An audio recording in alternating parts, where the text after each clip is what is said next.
Bonsoir à tous, merci de nous avoir rejoints pour cette nouvelle édition sur Télé Sud. Voici les 3 titres à la une de l'actualité. En marge du sommet États-Unis-Afrique, le président camerounais Paul Biya a participé à un forum spatial États-Unis-Afrique. Pour lui, avoir accès aux technologies spatiales devrait permettre au continent de mieux répondre à des défis liés à l'environnement. Selon le chef de l'État ghanéen Nana Akufo-Addo, les mercenaires russes sont à la frontière nord du Ghana. Une situation particulièrement inquiétante qu'il a partagée lors d'une entrevue avec le chef de la diplomatie américaine depuis les États-Unis. Et enfin, ultime rencontre ce dimanche au Qatar. La France et l'Argentine se disputeront la première place lors de la finale de la Coupe du Monde. C'est la 13e fois de leur histoire que les deux équipes se rencontrent. La dernière fois, c'était en 2018. La France avait éliminé son adversaire 4-3 en 8e de finale. En Afrique, les besoins liés au développement du secteur spatial sont nombreux et pressants. En marge du sommet États-Unis-Afrique, le président camerounais Paul Biya a participé à un forum spatial. Pour lui, avoir accès aux technologies spatiales devrait permettre au continent de mieux répondre aux défis liés à l'environnement. Émeric Torroignan. Au forum sur la coopération civile et commerciale dans le domaine de l'espace, jeudi à Washington, en marge du sommet États-Unis-Afrique, le chef d'État camerounais s'est encore illustré. En porte-parole du continent, Paul Biya a appelé à un transfert des technologies vers les pays africains pour un accès équitable à l'espace et à ses opportunités. Conquérir l'espace me semble donc être à la fois une opportunité et un impératif. Dans cette dynamique, la coopération avec les pays partenaires qui ont une avance certaine dans ce domaine est primordiale. Dans ce domaine, le Cameroun voudrait se positionner en pionnier sur le continent. En 2019, le pays avait mis sur pied un groupe de travail chargé de mener une étude de faisabilité pour un programme spatial baptisé CamSpace.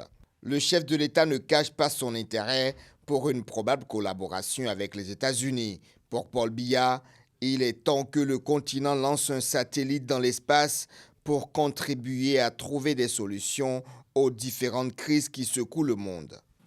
Je me félicite donc de ce que la question soit abordée ici ce jour, étant donné que les États-Unis sont à la fois des pionniers de l'exploration de l'espace et des acteurs principaux de la mise en orbite des satellites qui nous sont si essentiels.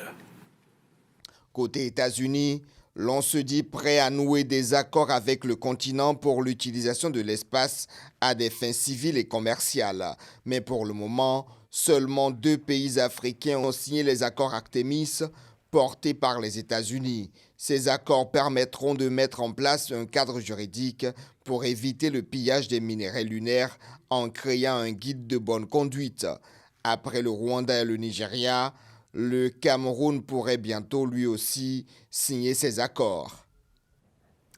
Le groupe paramilitaire russe Wagner est-il en train de s'étendre au Burkina Faso? C'est en tout cas une inquiétude partagée par le président du Ghana, Nana Akufo-Addo, lors d'une entrevue avec le chef de la diplomatie américaine depuis les États-Unis. Selon lui, les mercenaires russes sont à la frontière nord du Ghana parce qu'ils auraient passé un accord avec le Burkina Faso. Émeric Torroignan. La compagnie de sécurité russe Wagner serait-elle déjà au Burkina Faso? Pour le chef d'État ghanéen, cela ne fait aucun doute. Jeudi, devant le secrétaire d'État américain Anthony Blinken, Nana Akufo-Addo l'a affirmé d'un ton assuré et sans faire usage du conditionnel. Aujourd'hui, les mercenaires russes sont à notre frontière nord. Le Burkina Faso a maintenant conclu un accord avec le Mali pour y employer les forces Wagner.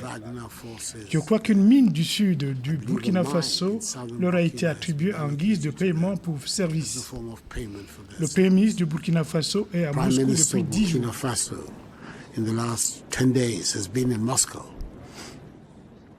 Interpellé sur ces allégations du président ghanéen, le gouvernement burkinabé n'a souhaité faire aucun commentaire. Pour son porte-parole, le chef d'État ghanéen est seul responsable de ces déclarations. Au lendemain du putsch du 30 septembre, l'éventualité d'un rapprochement avec la Russie avait été évoquée dans les rues de la capitale sans une réaction claire des nouvelles autorités du pays. Lundi, le Premier ministre Apollinaire Kilem de Tambela a rencontré à Moscou le vice-ministre russe des Affaires étrangères pour évoquer, selon un communiqué du ministère russe des Affaires étrangères, les questions prioritaires du renforcement des relations.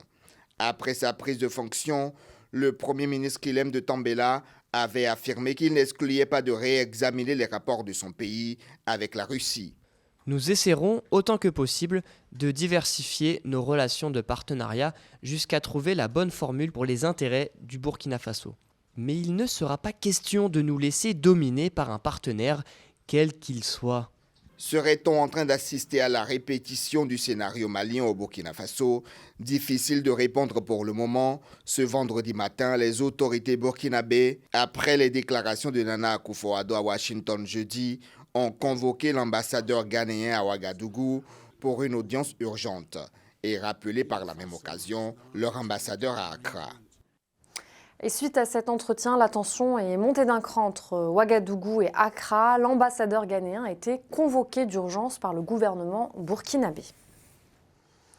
Et 9 ans après l'opération Sangaris en Centrafrique, les 130 derniers militaires français ont quitté Bangui jeudi. 47 soldats d'une unité de soutien logistique étaient les derniers du contingent. Un retrait décidé par Paris qui acte une nouvelle étape du recul militaire français en Afrique. À Bangui, la capitale, le retrait des Français est diversement apprécié. Écoutez quelques réactions. S'ils ont pris la décision de se retirer de la RCA, ils ont leur raison. Donc voilà.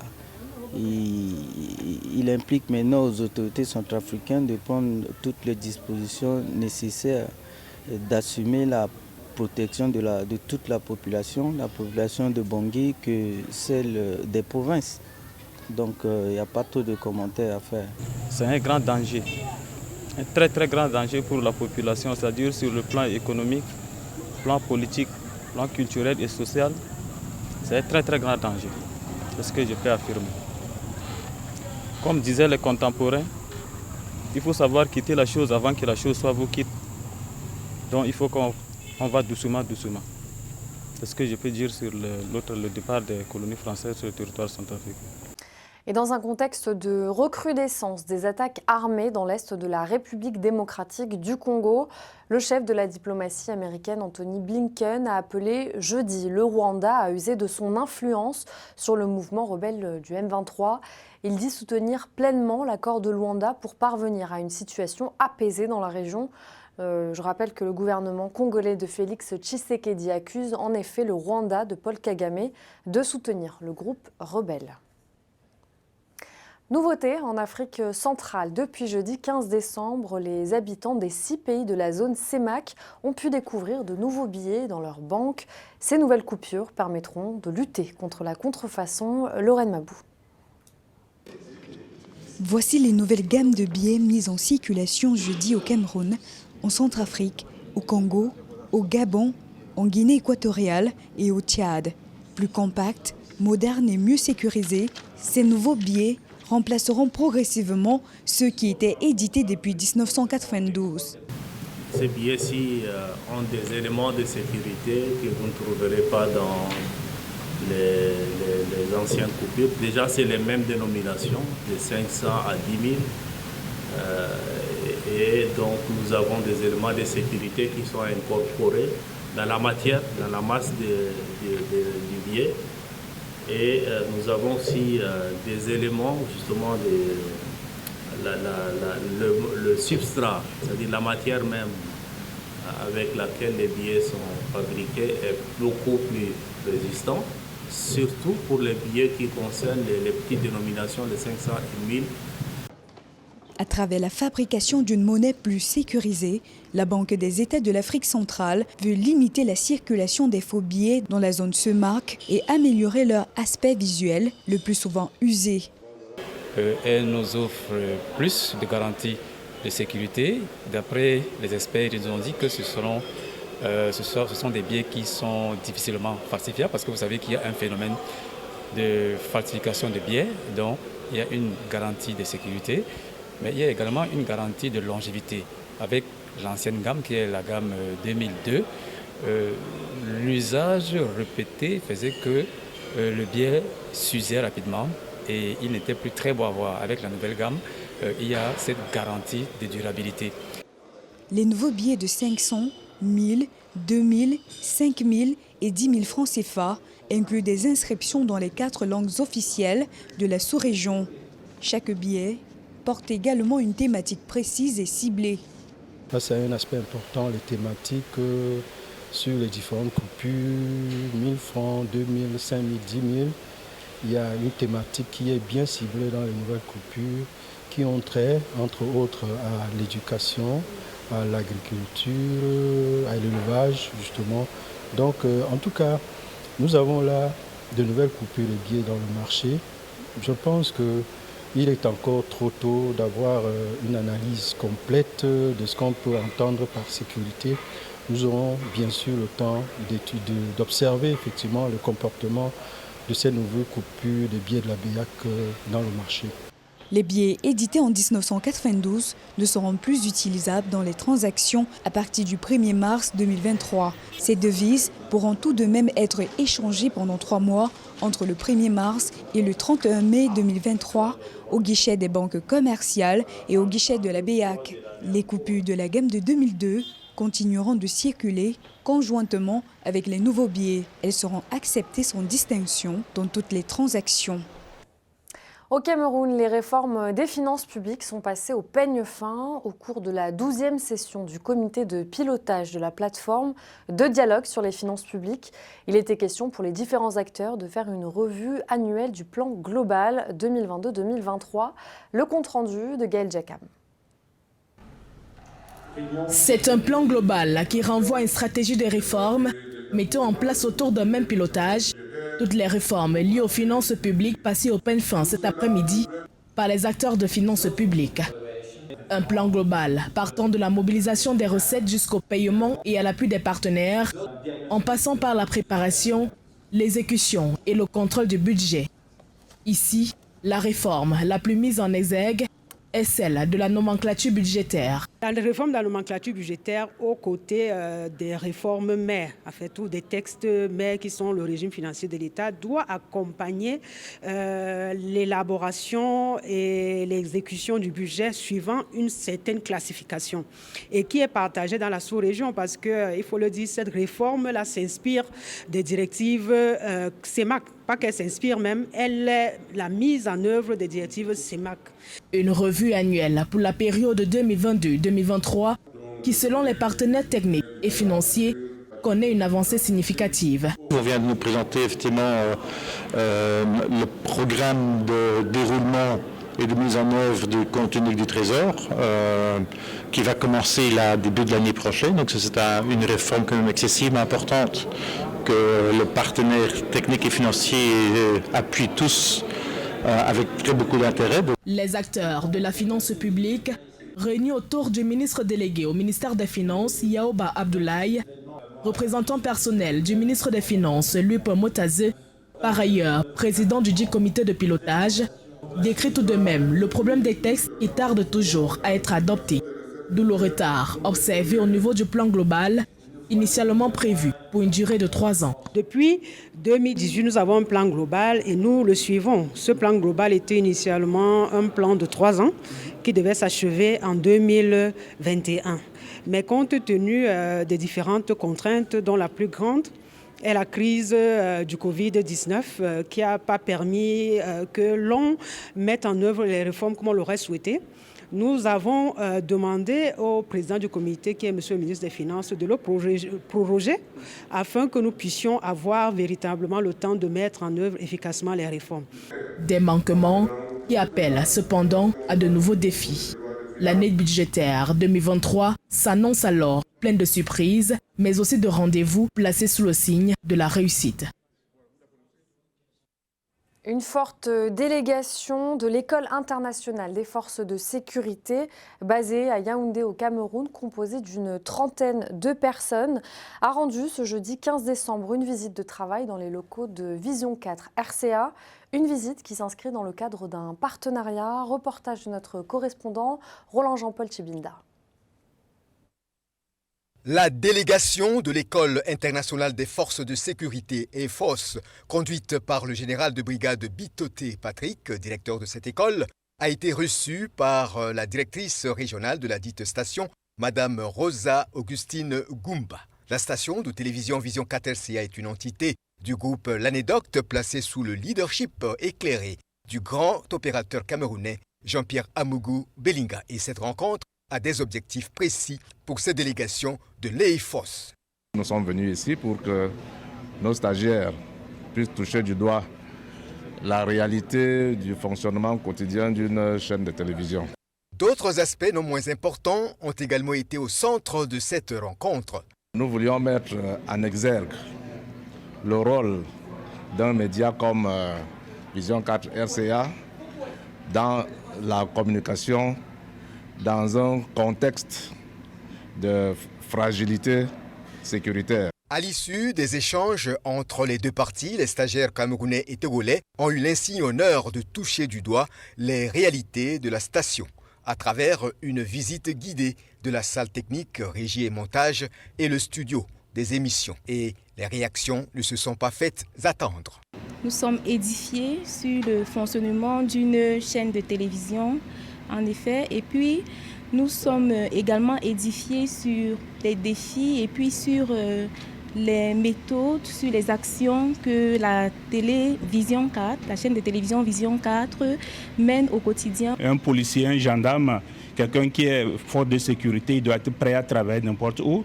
Donc aujourd'hui, si le fait de travailler dans les médias, ça peut être utile à consolider la paix ou bien à consolider la sécurité, je pense qu'on ne va pas hésiter à le faire. Que peut-on alors attendre de cette rencontre entre les deux parties, Vision 4 RCA et EFOS? Avec les partages que nous avons eu à faire tout à l'heure, nous nous sommes rendus compte qu'ils font vraiment un travail formidable auprès de la sous-région et nous nous sommes engagés à médiatiser les activités de cette école de telle sorte que toute la population centrafricaine puisse bénéficier de cela. Signalons que l'EFOS est une institution créée par le président camerounais Paul Biya pour permettre à l'Afrique de former et de perfectionner son personnel de sécurité. Et son séjour d'une semaine du 11 au 18 décembre 2022 dans la capitale centrafricaine s'inscrit dans le cadre de la mission d'études Afrique de la 11e promotion du diplôme d'état-major des forces de sécurité. En France, un incendie s'est déclaré à Vaux-en-Velin, dans la banlieue lyonnaise, dans un immeuble de 7 étages et a causé la mort d'au moins 10 personnes, dont 5 enfants. Si l'origine du départ de feu est encore inconnue, aucune hypothèse n'est écartée. Une enquête pénale a été ouverte par le parquet de Lyon. Retour sur le drame avec Mathieu Nicolas.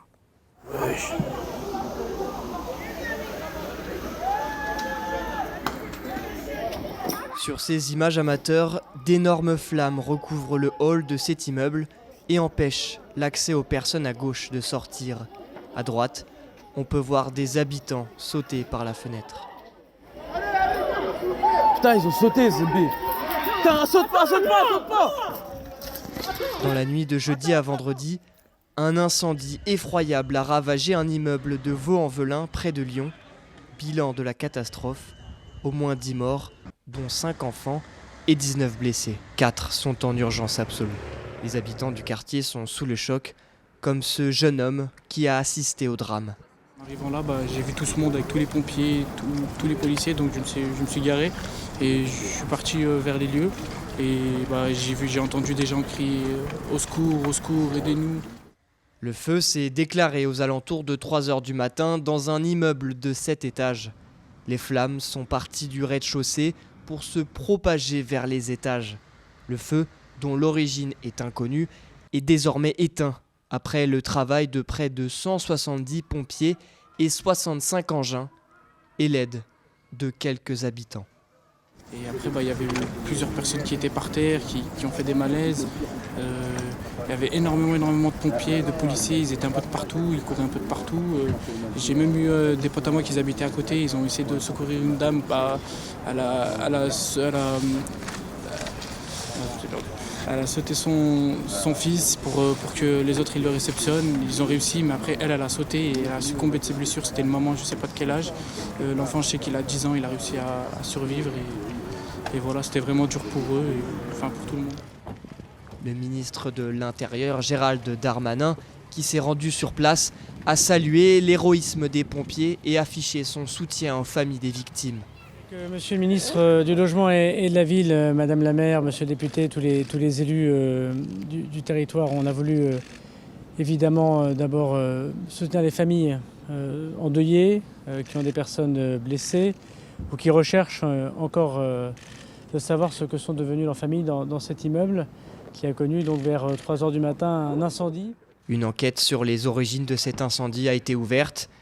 Parallèlement, le processus d'identification des victimes est en cours. Le travail de deuil des familles ne fait que commencer.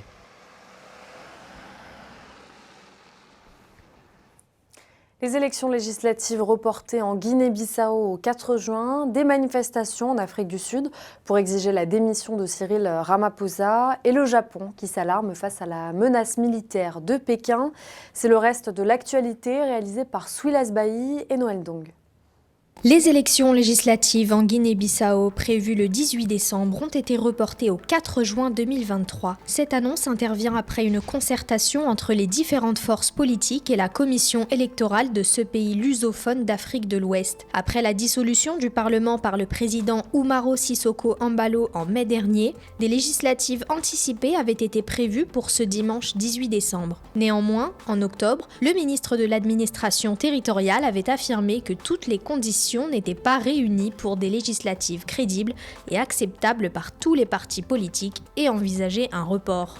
Le congrès de l'ANC qui doit choisir le futur président du parti a démarré ce vendredi 16 décembre près de Johannesburg. Le président sud-africain actuel, Cyril Ramaphosa, 70 ans, reste favori pour conserver la présidence du parti et décrocher un second mandat si l'ANC remporte les élections générales de 2024. Quelques heures avant le début du congrès, des membres de l'ANC Pro-Zuma, réclamant la démission du président Cyril Ramaphosa, ont manifesté devant le bâtiment qui devait accueillir les quelques 4500 délégués de l'ANC. Mais l'actuel chef de l'État semble en bonne voie pour conserver la présidence du parti. Ce congrès intervient tout juste après avoir échappé à une procédure de destitution au Parlement. Face aux menaces de Pékin, le Japon muscle sa posture militaire. Le gouvernement nippon a approuvé vendredi une révision radicale de sa doctrine de défense pour contrecarrer la puissance militaire chinoise, qualifiée par Tokyo de défi stratégique sans précédent à sa sécurité. Tokyo prévoit ainsi, dans le cadre de la plus grande refonte de sa politique de défense depuis des décennies, de gonfler drastiquement ses dépenses militaires, d'unifier son commandement et d'augmenter la portée de ses missiles. Le Premier ministre japonais Fumio Kishida s'est dit déterminé à remplir sa mission de protéger la nation et ses habitants à ce tournant de l'histoire. Il s'agit d'un virage majeur pour ce pays dont la constitution pacifiste, adoptée au lendemain de sa défaite à la fin de la Seconde Guerre mondiale, lui interdit en principe de se doter d'une véritable armée. Et nous ouvrons notre page du mondial.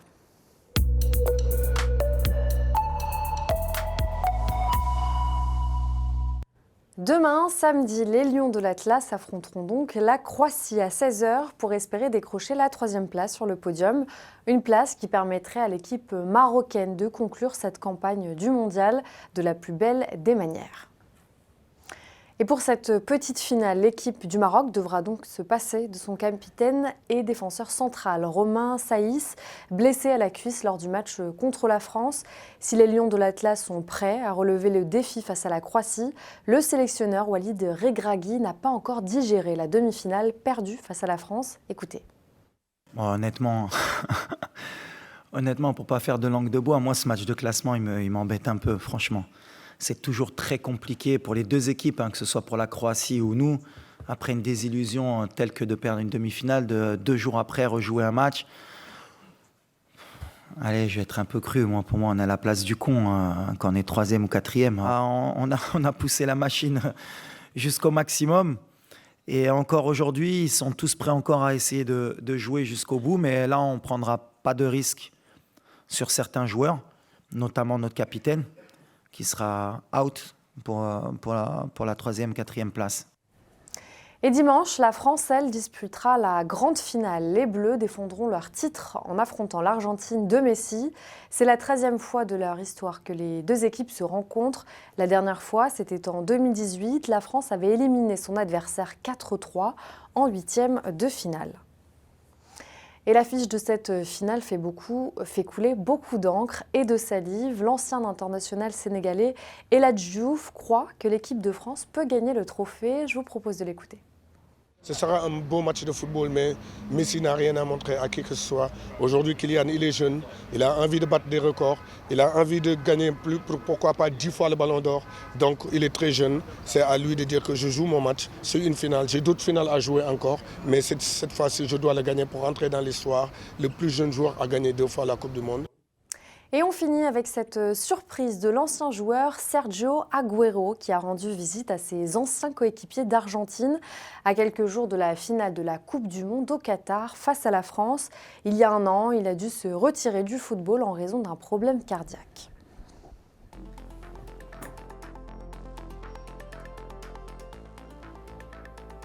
C'est la fin de ce journal. Merci à tous de l'avoir suivi. Excellent week-end à vous et en attendant, continuez à vous informer sur Télésud.